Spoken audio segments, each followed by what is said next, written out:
Hey everyone, and welcome back to the channel. Today, we're diving into a really important topic that affects many of us, especially as we or our loved ones get older, planning for the future. We're going to talk about two key legal tools, guardianship and power of attorney.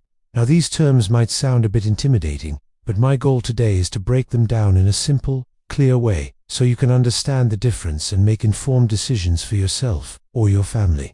It's all about ensuring your wishes are respected and you're protected, no matter what life throws your way. So, let's start with power of attorney, or POA for short. What is it? A power of attorney is a legal document you create while you are still fully capable of making your own decisions. In this document, you choose a trusted person. This person is called your agent or attorney, in fact, to make decisions for you if you become unable to make them yourself. Think of it as proactively choosing your own backup decision maker. This person can handle your finances, like paying bills and managing investments, or make healthcare decisions for you, like consenting to medical treatments. The key thing to remember about a power of attorney is that you are in control. You decide who your agent is, and you decide what powers you give them. There are different types of POA. A durable power of attorney is really common and super useful because it stays in effect even if you become incapacitated. You can also have a springing power of attorney, which only becomes effective after a specific event, like a doctor certifying that you're no longer able to make decisions. You can also customize it to be very specific. Maybe you only want your agent to handle real estate transactions, or perhaps you want them to manage all your financial affairs. The power is literally in your hands to set it up how you see fit. Now, let's switch gears and talk about guardianship, which is sometimes called conservatorship, depending on where you live. Unlike a power of attorney, guardianship is not something you set up for yourself. It's a legal process that happens through a court.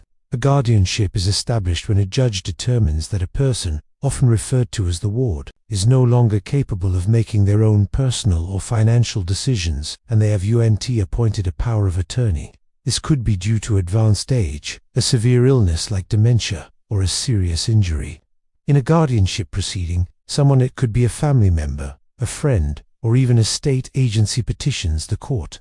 They have to present evidence, usually including medical reports from doctors, to prove that the person is incapacitated. If the judge agrees, the court then appoints a guardian to make decisions for that person. His guardian has a legal duty to act in the best interests of the ward. The court will oversee the guardian's actions to make sure they are doing their job properly, often requiring them to file regular reports. So, what's the big difference? It really boils down to choice and control. With a power of attorney, you choose your decision maker ahead of time.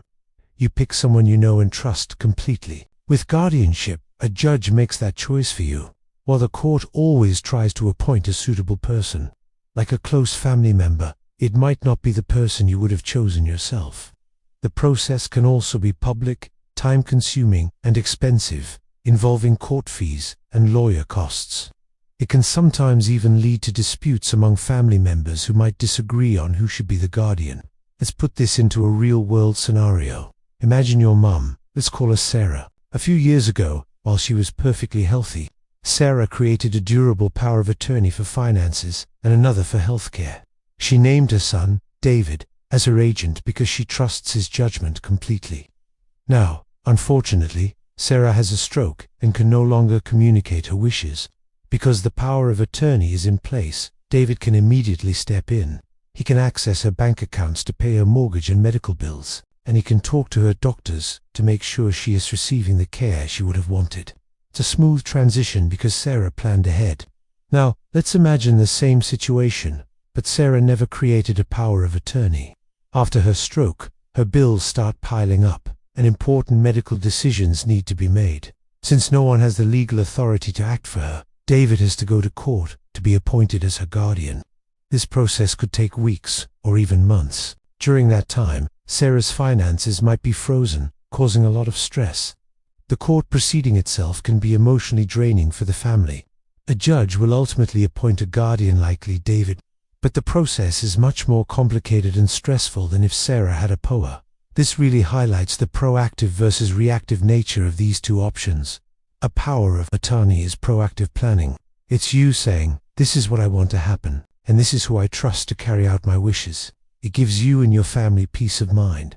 Guardianship is reactive. It's the legal system's safety net for when no plan is in place. It works, and it's there for a reason, but it generally involves more time, more money, and less personal control. So, which one is right for you? For the vast majority of people, setting up a power of attorney is the preferred path. It allows you to maintain control over your future and saves your family from potential legal headaches down the road.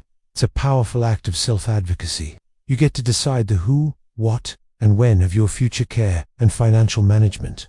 However, it's important to acknowledge that there are situations where guardianship is necessary. For example, if someone has already lost capacity and never signed a power of attorney, guardianship is the only way to get them the legal protection they need.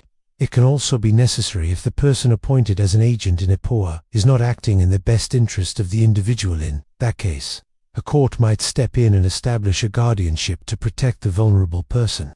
So what are your next steps? The first and most important step is to have these conversations. Talk to your family.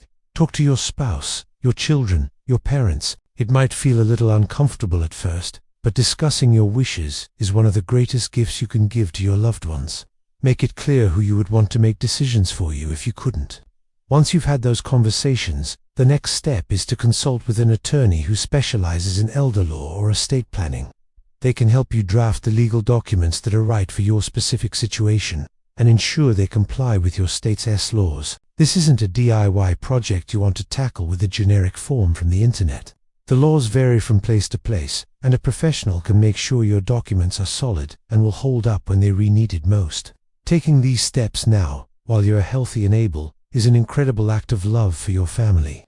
You're removing uncertainty and potential conflict from an already difficult situation. You're giving them a clear roadmap to follow your wishes, and that is invaluable. Planning ahead with a power of attorney is about staying in the driver's seat of your life for as long as possible. Thank you so much for watching today. I hope this explanation has helped clear up the difference between guardianship and power of attorney. It's a heavy topic, but it's so incredibly important. If you found this video helpful, please give it a thumbs up and consider subscribing for more content on navigating life as important decisions. Don't forget to share this with family and friends who might benefit from this information. Stay safe, plan ahead, and we'll see you in the next video.